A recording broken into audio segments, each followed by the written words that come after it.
Hello and welcome to another episode of MOPO, where we discuss matters of personal opinion. You can find us on Twitter at It's All MOPO. Going to be getting right started. Episode 9 of Preacher, Season 1.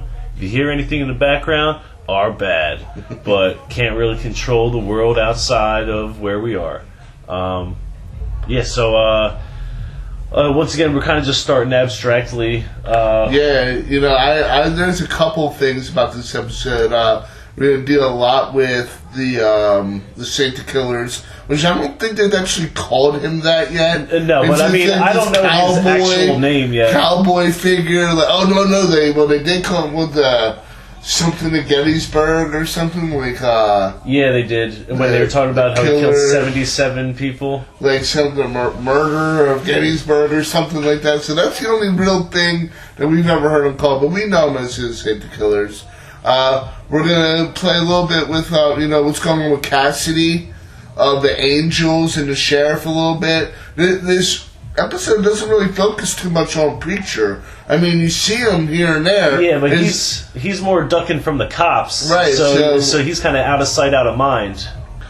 But yeah, I believe they start right off with going back to the Santa Killers and going in and to the saloon. Well, I guess it's the whorehouse. Maybe it's both. Yeah. He just proceeds to kill everybody. Yeah, everybody. It's funny because that same preacher from that we've seen before is sitting there still talking junk to this dude. He knows who he is. He's the one who calls him out and say killing all the people at Gettysburg, and yet you're still just going to sit there and talk trash to this dude. Right. Or knowing how bad he is. Right.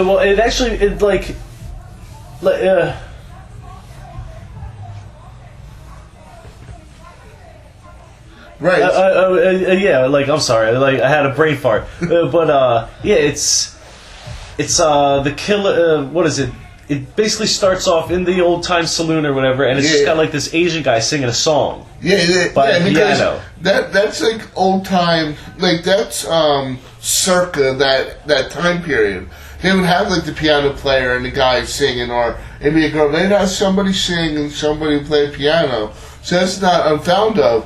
But what was funny is when he started killing everybody, he's like, well, first he kills the preacher, right? And because he's like, dude, you're an asshole. Yeah, and then he points the gun at the Asian guy, and he's just like, keep singing. Yeah, finish the song. Yeah, finish the song is what he said. And it kind of sounds like Ave Maria. But like the Asian version? I guess the Asian version, which just kind of cracked me up that he would like sing that song in there. But I don't know that for sure. It just kind of, to me, sounded like it. But I just thought it was so funny how he made him. And then like kind of at the end, he kind of makes you think like, oh, he's going to let the guy go. And just the last half second, happen. Off with his head. Yeah, because the whole what was it? He goes up, and you kind of feel like it's towards the end of the song, or at least there's nobody left to kill in the saloon. And he puts the gun up to the piano player's head and blows his head away, and then points the gun at the Asian dude's head, and then just kind of like holsters it, and then kind of starts walking like he's walking out, and then. Yeah, like he said, cut his head right off. I'm like, he must have realized he was out of bullets or something. Yeah, it was like, well... he did come in spilling a whole duffel of heads. Yeah, like a payload of heads just roll up. Yeah, where it's like, will you accept God into your life? And he's just like, here's heads. He said, I love my horse, I love my daughter, I love my wife. As far as Jesus, he can all go to hell with us. And it's like... unleashes all these this bag of heads, skulls or whatever. Because I was thinking when he said it, I'm like, damn, well, all three of them people are dead. Yeah, right. So I guess he don't give a shit about nothing no more. Yeah, everything he loved is dead. But so he kills all these people, and all of a sudden the room starts shaking. He's like pouring himself a drink. He's drinking, but the room is shaking. It pans out to where the tree is that they keep referencing, and it's this crazy ass storm, right? And you just see this crazy ass storm and what I've got to assume is this is hell. Yeah, as of right now, we are still only seeing what is the very end of the first playthrough for us. So this is the conclusion of what we've been getting pieced together over and over throughout these episodes. Season. Yeah. So yeah, we got a little bit on our side with the whole knowledge thing from reading it, but yeah, this is essentially hell. I mean, you can kind of gather this in a way a little bit because and then they do. Because you do already see him. I don't know. But no, because we don't get ahead of ourselves, because they do prove that it's hell by the end of the episode. But I always just had that feeling, like, after watching it the first time. Yeah.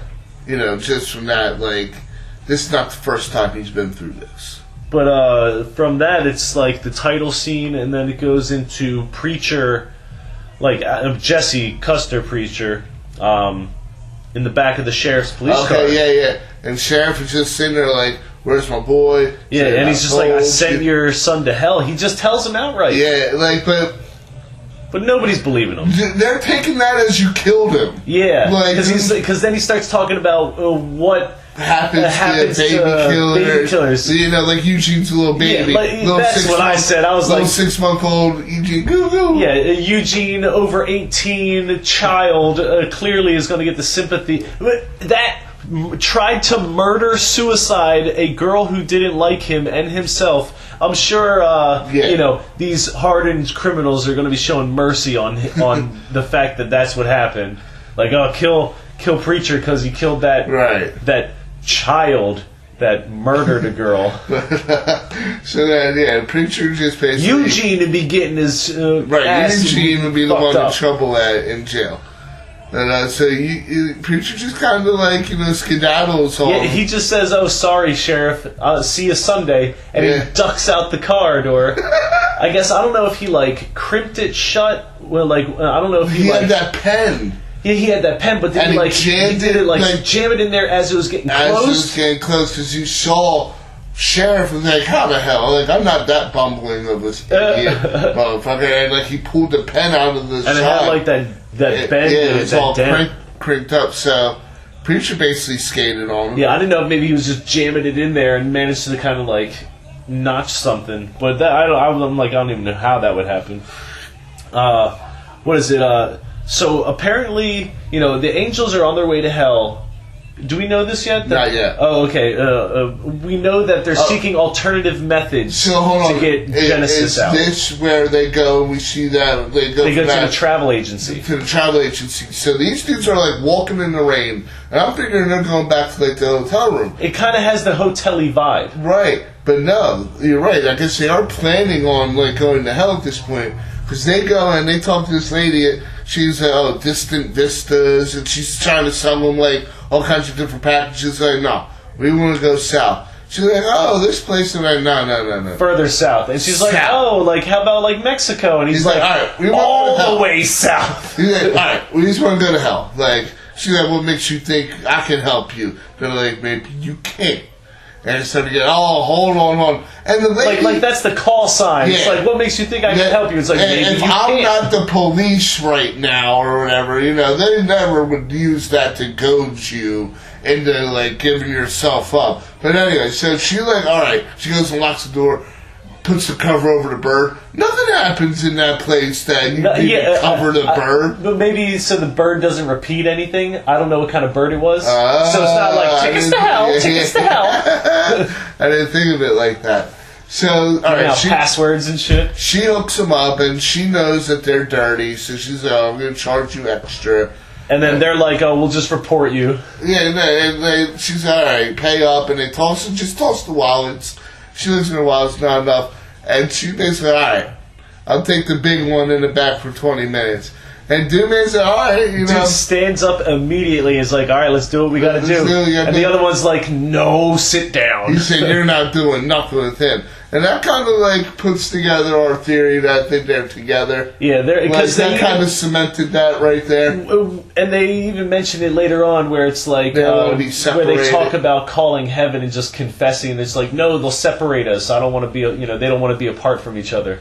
Well, yeah, because basically they get these tickets. But then once they get the tickets, do they go right to them No, they get the tickets, and then it goes to Tulip dumping Cassidy onto Emily. Right. And she's basically like, all right, listen, you got to feed him a hamster or a chicken or something like that. Like, no, she basically tells the chick, like, look, he Oh, ain't that's healing. right. She goes, he's a vampire, he's the undead, he's a blood drinker, he's real messed up and burnt because Jesse burned him.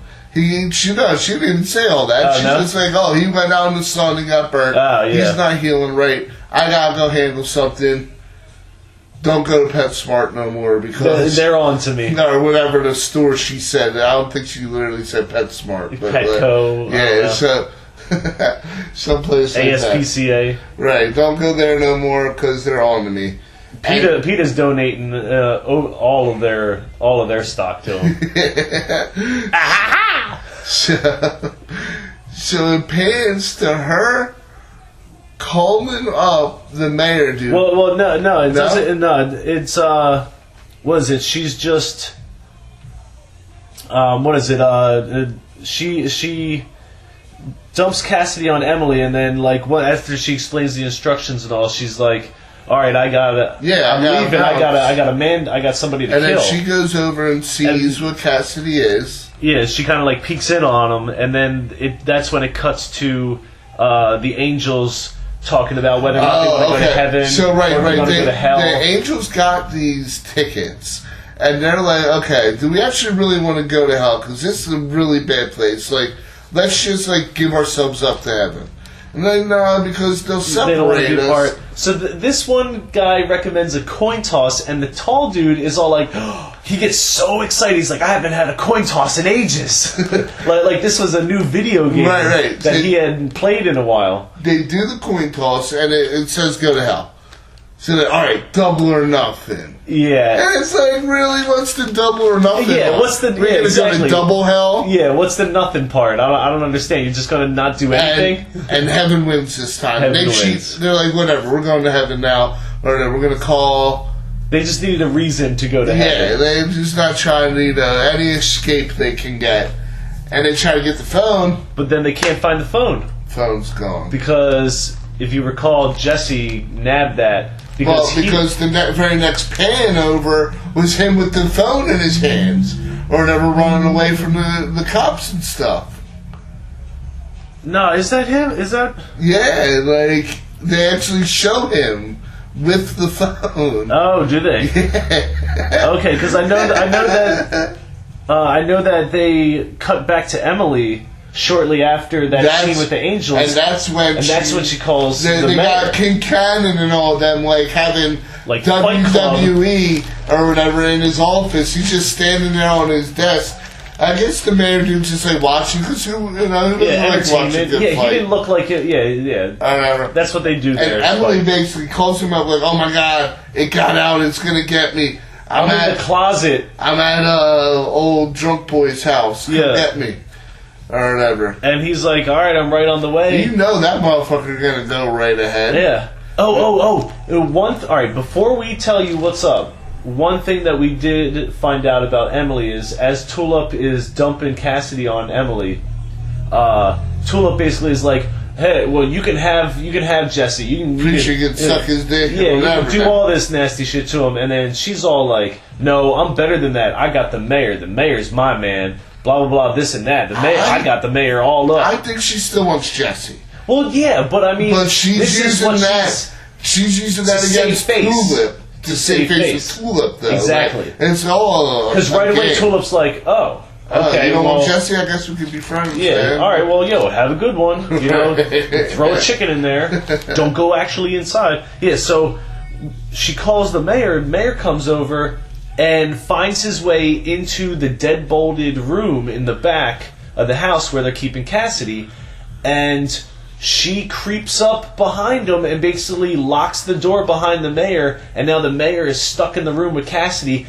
And it does not end well for the mayor. Yeah, he gets eaten. But, this Emily girl is dirty as shit. Wow. She is every bitch I've ever known. Did she, finding out the existence of vampires was real, come to some demented realization that there's no God, and now she can just be this murderous bitch that she's always had hiding inside of her, but, kept at bay because I'm a good little Christian, with the fear of God. No more fear of God, no more fear of consequences, i.e., she wants to murder people. I don't think it's... You don't think it's like that? I think it's deep in another way where she wants Jesse. This dude, she's been using this dude. How am I going to get on Jesse's good side even more? I'm going to save his best friend. How am I going to save his best friend? Oh, well, I know this sucker who'll do whatever I say, for a little bit of booty or whatever. Yeah, but in that respect... I'm going to use him, and then I just saved Cassidy. Now we're all friends. We're all in cahoots together. Look, you killed Eugene, but I killed... What's his name? To help Cassidy, so like... Yeah, but she doesn't know that he killed Eugene. She knows Eugene is gone. She knows Eugene is gone. She sent Eugene in there. She knows he lied about what happened to Eugene. Okay, so she knows. So you think she's kind of, quote-unquote, getting in bed with Jesse in the mutual understanding of, I know you did something to Eugene, I'm going to do something too. We're the same. We're the same. And the means to the end is helping Cassidy. Because I'm thinking, like, I mean, that is definitely... She's a dirty, rotten bitch, though. Like, hands down, I liked that girl a lot. I thought she was cute, and, like, no. She's a rotten-ass bitch, just like any other rotten-ass bitch. Yeah, man. So from there, they cut to... the sheriff basically getting called in on the Seraphim. Oh, yeah, because these guys, they can't find their phone, so they're freaking out, and they're trying, they bounce out. Oh, no. No, they go to hell. They're like, I guess we're going to hell. Yeah, they have to go to hell now, and they get all packed up and go to hell, but when they left, the owner of the hotel came in and saw all this shit, and called the cops on them. Sheriff comes, he goes into the bathroom. What do they see in the bathroom? You see that woman, that angel chick from like 4 episodes ago. No legs, no arms, just cut up in a tub of ice. Just quartered. In the bathtub in ice water. And like she just got black market limbed. Yeah, they stole her arms and legs for the future. Yeah, right. For the future doctors. But this guy must have masturbated a lot. Sheriff comes in, I'm going to help you. And she's just killing me. Kill my ass. And he's like, nah, don't talk like that. He's trying to be like the good dudes. Like, Sheriff's here, we'll get you help. It's not going to be a good life, but, at least you'll still be alive. He don't say that. Yeah, but he's thinking that shit. Yeah, that's kind of like the notion. And she after just keeps going to kill me. 4 or 5 kill me's, I don't know how many people are going to choke that chick out like No, alright, listen. That's a part that I had issue with, because he choked her out. Okay, she's suffering. You're not going to offer her a quick death and shoot her in the head? That's messy as shit. I ain't cleaning that Did up. you see that bathroom? Did you see that entire hotel room? Like, what the fuck would you be worried about messy? Like, that's what I was blood thinking. spatter in the bathroom, it would be the least of the worries for that that's place. What I was saying. I ain't cleaning that shit the fuck up. I mean, at least if he contains in the tub. If he shoots her, they can say he killed her. If he chokes her out, I found her like this. And that's the only reason why I was kind of okay with him choking her out. That, and he showed remorse at the end. He was like... Oh, he was crying while he was upset about this chick out. But then, who walks in right behind him? The chick. Right there. It stares at him, and I'm like, the way this show is, right, you'd think like she's going to pop him in the back of the head. Exactly. Like, I thought she was going to murder him, like, right she back. Just walks away. Yeah, she just walks and if he would away. just turned his head, how much of his mind would have been blown? I think right then there. he definitely would have been killed. I think he definitely would have been killed at that point. That whole scene was pretty wild. And also, I figured, like, he didn't want to make any noise. Yeah, so, it's nice and quiet. Nice and quiet. But still, that's some suffering right there, just strangled to death. So then it's like the angels are outside and they're on the side of the road, and they got the suitcase that they packed up. They're all packed up, ready to go. And this shuttle bus pulls up, like the kind you would take to like the mall, or the kind that drives you around the neighborhood or something like that. I don't know what kind of neighborhood you live in. Like, they don't have these in my neighborhood, but the neighborhood I used to live in. But like, think of like the neighborhood I work in, because they got like hotel shuttles, like going from the parking lot to the airport, or the airport to like a hotel, like a shuttle. All right, so they're getting on one of these, and they're like, they hand them the envelopes, the travel tickets to hell. And these are very normal establishments that are doing some shady dealings on the side. It does not look like an evil, like, tour bus or whatever. It's not like, oh, this is clearly going to hell. Simmons is not driving in full face paint or anything. Like, I think it's just a normal dude. But no, it just looks all normal, all regular to do. And the guy looks at the tickets and he's just like, oh, okay, well, no carry-ons. And he's just like, all right, leave it. He's like, but my comics. My comics, the tall one. The tall one is comics. My comics. And I feel for him. I feel for him. So what are you doing rolling around bringing your comics all around? Why are you bringing comics to hell? Aren't you supposed to be going there on business? Like, where are you taking it? Yeah, what are you thinking you're doing in hell that you're bringing all your shit Where are you with stashing this giant chest that takes two of you to drag on the ground? Like, what is hell to you? It's not a vacation spot. Right, like, this is not somewhere. You guys are trying to stay. You're trying to get in and get out. Get in and get out. So leave your Leave your little I've already said a lot of stuff in this, so cusses all around. But spoilers. Here's what I'm thinking, though, is, right, as far as the shuttle bus, these are normal establishments. There's people on that shuttle. Because, first of all, that chest ain't fitting on that bus or whatever. All right, well, there are no people on this shuttle. This is an empty shuttle. If there were people on this shuttle and he handed them those tickets to hell, is it like, all right, everybody, last stop while these two shady guys get on? Or do you think the whole shuttle is going to hell? Or do you think he's doing all the stops? They're not the only ones going to hell. No, I don't think that. I think that's a shuttle that just happened, just like that was a travel agency. And it just happened to have programs to go to hell. Exactly. Yeah, well, then the last stop is hell. The last stop is hell. These last motherfuckers getting off before them, that ain't the last stop. All right.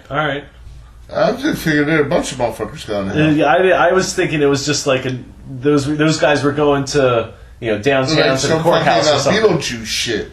Oh yeah, where it's like the whole bus. So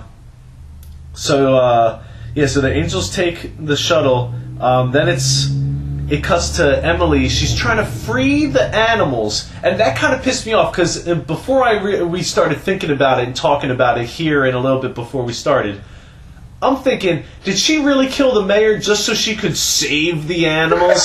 Like, what kind of weekend warrior is this?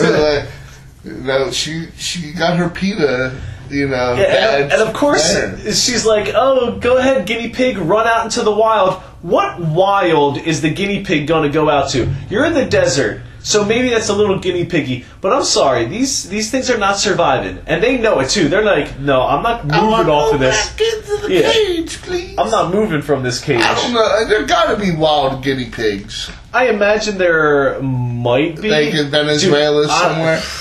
Like, honestly, if you told me guinea pigs in the wild, herds of guinea pig. I don't. That's hard for me to wrap my mind around. Is guinea pigs in the wild? Like, that shit is. I don't understand. Like, I just assume they bred it. Like you have. The guinea pig is a man. Like, you have puppy farms and cat farms. They shut those down, but they're like, oh, guinea pigs and rodents, will keep that shit right up. I don't know either. I figured like maybe long time ago when Native Americans roamed the land, there were guinea pigs. With guinea pigs. Like what are they, like prairie animals? I don't know. Like I don't. Yeah. I don't know. So I mean, we did research this before we. It didn't seem important at the time. I didn't think we were going to be spending more than 10 seconds on that topic. But yeah, she's trying to like free the animals, and Jesse walks up, and is all just like, oh, I'm here to see Cassidy. And then Emily's just like, all right, good, bye. Well, not really. Nah, but she's trying to front. Yeah, she's not trying to sweat him. Well, also because secretly sweating. What does she think he's going to think when he walks in and sees the mayor there? Yeah. Like, I don't think Preacher knows that Emily sacrificed the mayor. No, Lord, no, I think it's more just like, oh shit, the mayor somehow got in here, and Emily is taking care of Cassidy somehow. Like, yeah, I don't know how that story's supposed to pan out at all with them individually inside the show. Right. But there's definitely some blind eyes being cast. So he Jesse sits down with Cassidy, and they're both like, well, you saw my evil, I saw your evil. Let me help you get rid of the mayor's body. And now they're all blokes. Well, Cassidy makes the joke like, oh, so what, you want to shag now? You want to hold hands? and that's where Cassidy kind of comes out and is like, look, man, he's like, Preacher's like, yeah, I'm fucked up. Like, I feel so bad. He's like, but no, man, you put me out. Oh, did he say that? Yeah. I totally missed that if he did say it. He's like, dude, you like put me out. Like, you don't understand. Like, and that's what I was talking about in earlier episodes. He hasn't had a friend that would actually put him out. Yeah, like, I really feel like maybe not in that terms, but Cassidy's put himself out there before, and it was not receptive. It kind of makes you wonder how in the world did he survive if that's the case, if he's put himself out there before. Well, that's what I'm saying. Maybe not burning himself alive, but maybe like, look, I'm a... But like, setting his arm on fire and being like, wow. Or like maybe somebody caught him eating something. Like, look, I'll be honest, I totally... I even wanted to hear that, whether or not they said that too, and I totally missed him mentioning that they got put out. I don't know, take a look. Tell us if it actually occurred. Yeah. Don't Reading Rainbow that shit. Don't take our word for it. Yeah, so... what is it? They randomly, as they're finishing cleaning up,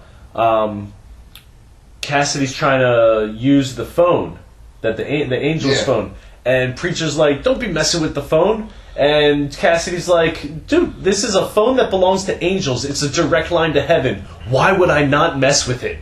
Like, this is amazing." Yeah. But he's, he mentions there's no dial tone. There's the buttons ain't working. And Preacher's like, yeah, they said you need angel hands. And Cassidy's like, angel hands, huh? I know where you can get angel hands. And we know where he can get angel hands, too. If you've been watching, and if you've been listening, you know where he can get angel hands, too. Because, he done killed those angels at least 3 times before Jesse even knew they existed. So he's got angel hands. Yeah, so they need angel hands, and then Jesse, I guess, while Cassidy's finishing cleaning up, Jesse goes to the phone and calls Tulip and leaves this heartfelt message, basically saying, he fucked up, he does really care for her, and he does basically their equivalent of I love you, which is, us forever to the end of the world, which is very... foreshadowing in a way, because that's pretty much the whole theme of this of the story itself. Is these two or these 3 to the end of the world. And they're showing Tulip, and they're making it seem like she's hearing the message, and she's got blood on her lip, and I know that she's with the dude she's supposed to kill. Yeah. But I am under the impression that she's listening to the message as it happens, almost like Jesse called and the answering machine picked up, and she let the answering machine grab it, and she's just listening to the message. And before she can actually finish the job, maybe she's just like, let's hear what he says.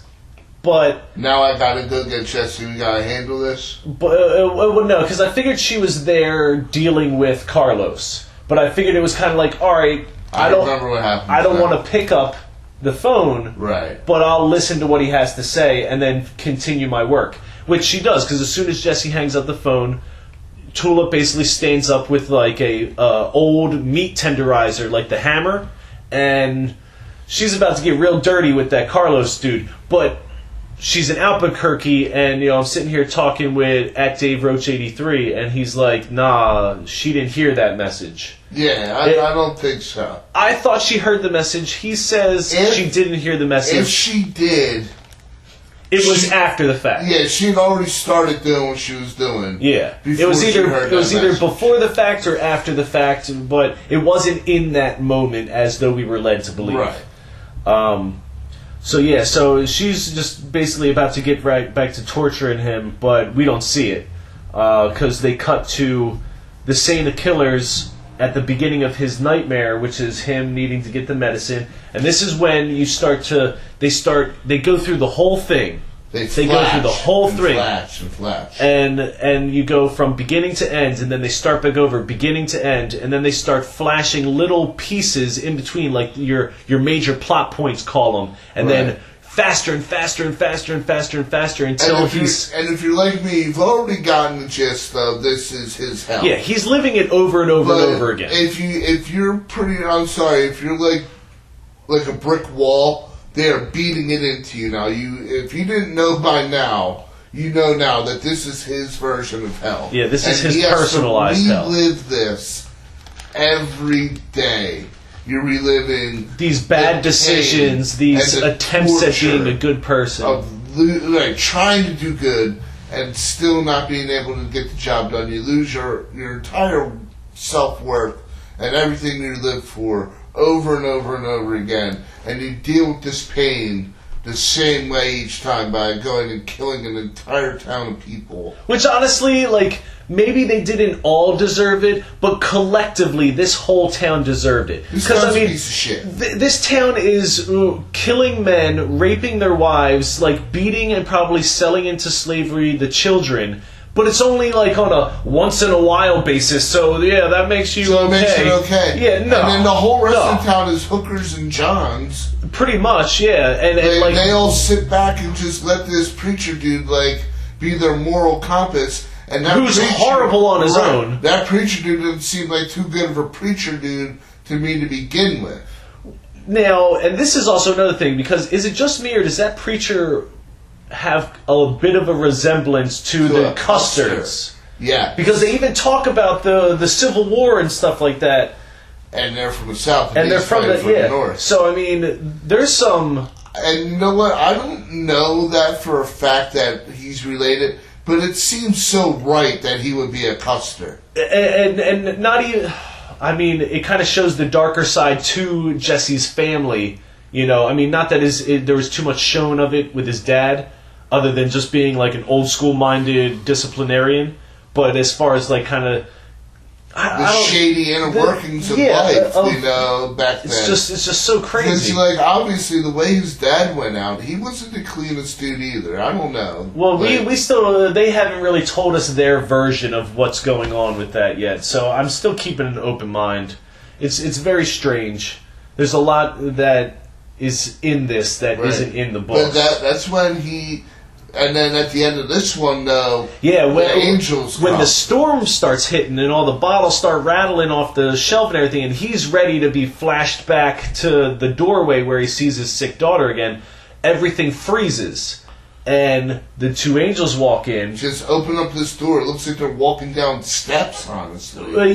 Yeah, I guess they came through a door from upstairs, and now they're walking down the stairs from, the saloon to the bar area, and...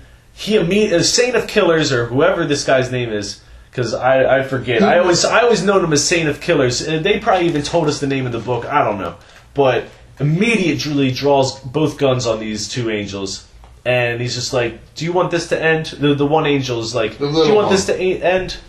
Because we got a proposition for you." And he's like, "What's the job?" And he's just like, "Why don't you come with us and we'll tell you?" Blam! And then, "What's the job?" And he's just like, "We need you to kill someone." Who? A preacher. And then that's pretty much it. Key word right there. I'm going to tell you a little something, too. The angel's dead. The angel ain't coming back. Oh, that angel's dead. Yeah, you don't come back when you get killed in hell. Really? Yeah. So that's from the comic. So I got to assume it's going to hold true here. Because you don't see that in the next episode? In the finale, spoilers. Spoilers on our own... Or on our own broadcast. Don't bother watching, listening to next week. Right. Because we're going to spoil it. Blow it all out the water for you right now. The tall angel comes back by himself. Oh, really? Yeah. So that's crazy, because if they had gone to heaven, they'd have been separated, but they'd at least both still been alive. And could have probably done some shady workings to get back together. Anyway. Where, honestly though, man, that guy, that one angel, he's always trying to front with some shady shit, and the other one's always just straight up honest. And I don't know. I mean, it's just the way it goes down. It's the best policy. But yeah. So the Angels contract the Angel contracts the Santa Killers to kill the preacher, and from there it's like they go back outside the saloon, and the storm starts back up again, and everything's flashing, and then we're back in present time. Jesse and Cassidy, because that tree is still the same tree. Now, we've mentioned this in other episodes. Yeah, if you didn't know, like, this town is basically Ratwater. Yeah. And, like, all this history underneath this tree, it's just all been bad. Yeah, it's just centuries after of just hurt under this tree. And the town itself is cursed. In a way, if you believe in that sort of thing. But it's the middle of the night, by light of car headlight, Jesse and Cassidy digging up some of the many remains of these angels to retrieve a hand. And he's like, you want 2, 3, 4? See, and he's just like, I don't know, I'm taking 2 hands. I'm taking a left and a right. You think? Regardless of whose hands they are, I'm taking me a left and a right. See, I'm taking 2 hands and I don't care either way, but if I'm going to take a left and a right, I want them to at least be, like, the same. I feel like if I take a left from like, here's this, like, left right small, other, hairy hand. I got best of both worlds or whatever. I guess. And you're covered either way. Like, you use the one angel hand to grab the phone, and then the other angel hand to dial it. All right. That's fucking weird. Oh, man. But if that's the case, are you sure it doesn't? It's like, oh, well, we know it's not the same hand dialing as the hand that's touching the phone. You know we're friends and lovers or whatever. All right, I don't think they know they're lovers, because they probably would be cast aside. Yeah, probably. I don't know. It's like, we're partners or whatever. Yeah, you know, dragnet and stuff. So, yeah, they basically do that. They get the hands and they shut the box, or they put the rest of the remains in. Then they put the mayor in, along with the dog and a bunch of animals that Cassidy ate. And the mayor and everything. Let's bury them all back up underneath this fucking willow tree. I gotta assume it's a willow tree. I don't know for a fact, but it looks like a willow tree. I don't know if it's a willow tree. Then that's pretty much the end of the episode.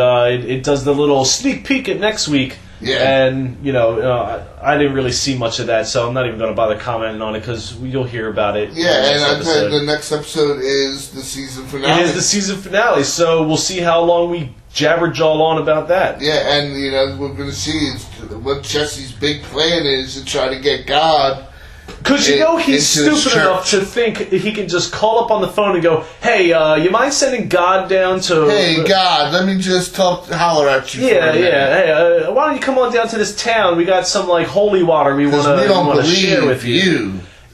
I don't know what the hell he's thinking, but I'm pretty sure... Because I originally was thinking it was going to be him calling to the heavens with the voice. Not using the phone. When now it seems like he's actually going to literally be calling to heaven with the phone, but I'm wondering if he's going to use the voice over the phone to try to get, some expedited service. Yeah, some, real answers. Send God down now. Right, and he's going to be like, he's in you. So we'll see. I mean, that's all, speculative at this point. Yeah, it's all kind of educated guesses and speculation. It's who? Writers' MOPO. Yeah, it's Rogen's and Adam Goldberg's MOPO. But I mean, we'll see what happens. Yeah, please, comment. It's all MOPO. We especially like to hear your opinions. Like and share. Please subscribe. We love that too. And like I said, remember, it's all MOPO. We'll see you next time.